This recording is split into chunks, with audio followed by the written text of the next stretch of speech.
Some of us middle-class folks are faking it big time, and guys, it's kinda embarrassing. Let's talk about something we've all seen and maybe even done ourselves, which is pretending to be rich while very much not being rich.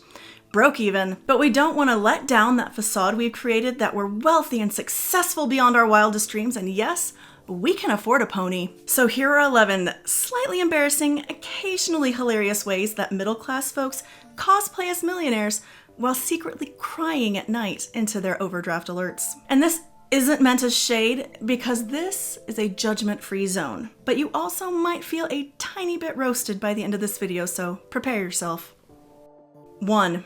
Buying or leasing a luxury car.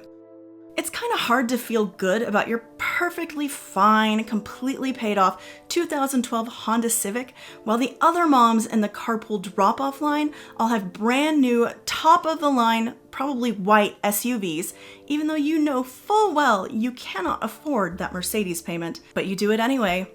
And there you are, driving a car with a payment higher than your monthly mortgage, and your fridge is empty and your Wi-Fi got cut off last week. Sir, ma'am, you don't need a financial death trap to get from point A to point B.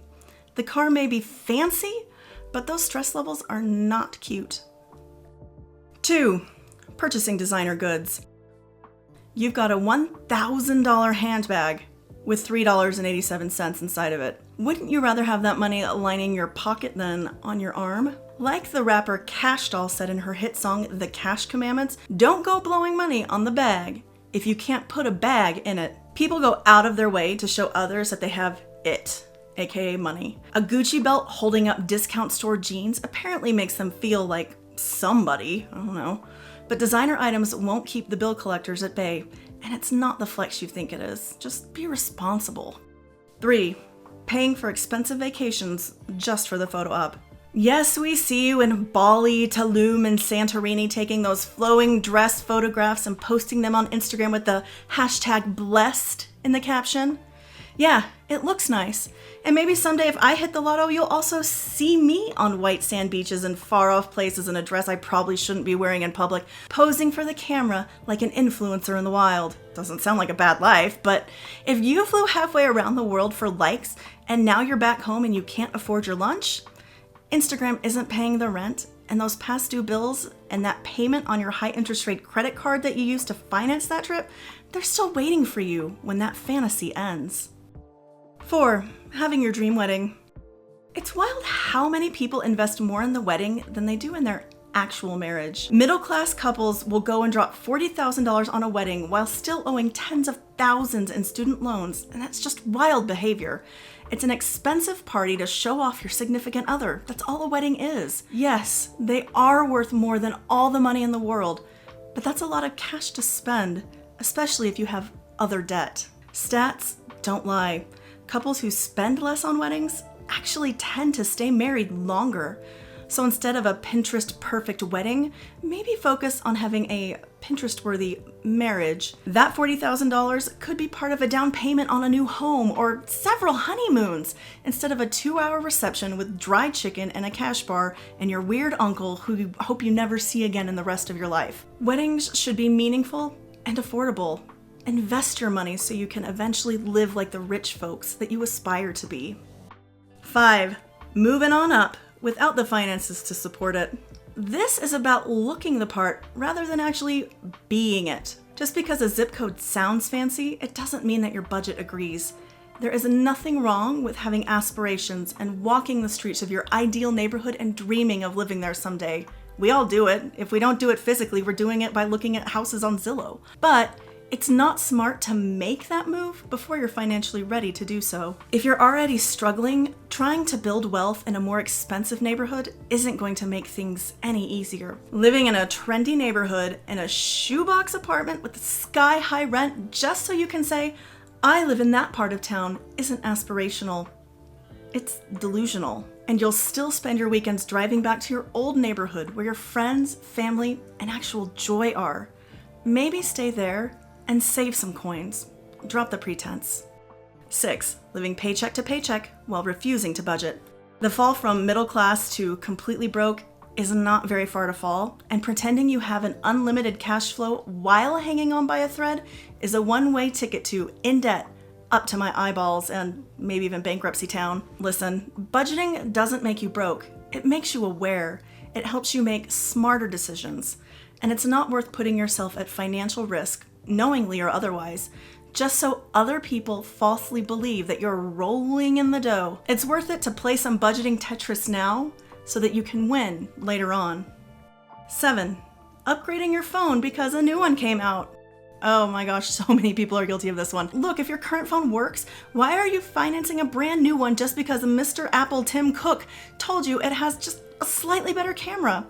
Yeah, maybe you've got $1,000 just burning a hole in your pocket, or you're a trust fund baby, so if that's the case, go for it. But yeah, the rest of us, we're gonna use that slightly upgraded new phone and texting our same old ex, taking the same blurry brunch pics, and now we're in debt, even though we're still just using our phone to scroll TikTok for hours on end. Your old phone did the same thing. You don't need an upgrade for TikTok. Don't sacrifice a phone that works perfectly fine that you currently own already to lock yourself into a payment plan pact with a cell phone company and probably Satan himself that you'll have to make payments on for years to come. Repeat after me. I do not need a new iPhone. My current phone works just fine. 8. Eating at fancy restaurants when you have food at home. But Mom, I don't want to eat the food we have at home. We all love a good bougie dinner. There's a vibe, there's fancy lighting, there's a menu with no prices. There's words on the menu you can't even pronounce, let alone even knowing what they mean or what they are. You're eating it, it's an adventure. Your middle class is there, acting and looking like you have money to blow while being served surprisingly small amounts of very expensive food. It's okay to treat yourself sometimes. Heaven knows we all need to find a little bit of joy in this dreary world we live in. But if you're regularly eating mystery tapas with French-sounding names and sipping craft cocktails while your bank balance is less than $10, you might be better off hitting the Aldi instead. You actually get a lot of groceries at Aldi for a surprisingly low amount of money. My friends, there's no shame in cooking at home. Your mama was right. Pasta actually tastes better when it doesn't make you cry because you just checked your bank account balance and it's looking bad. 9. Paying for subscriptions you don't use. You are probably subscribed to Hulu, Netflix, Disney+, HBO Max, Peacock, Apple TV, YouTube TV, I'm probably forgetting one, and you still complain that there's nothing to watch. Yeah, I'm talking about myself. I watch the same 4 comfort movies on repeat. You probably watch The Office or The Golden Girls over and over again if you're anything like my friends. When is the last time you even opened the Paramount Plus app? Yeah, I forgot that one. Paramount Plus. You probably forgot you subscribed to that one, didn't you? Cut it down, my friend. Use the bonsai method. Look at it and find somewhere to trim because it's just bulk. Unnecessary.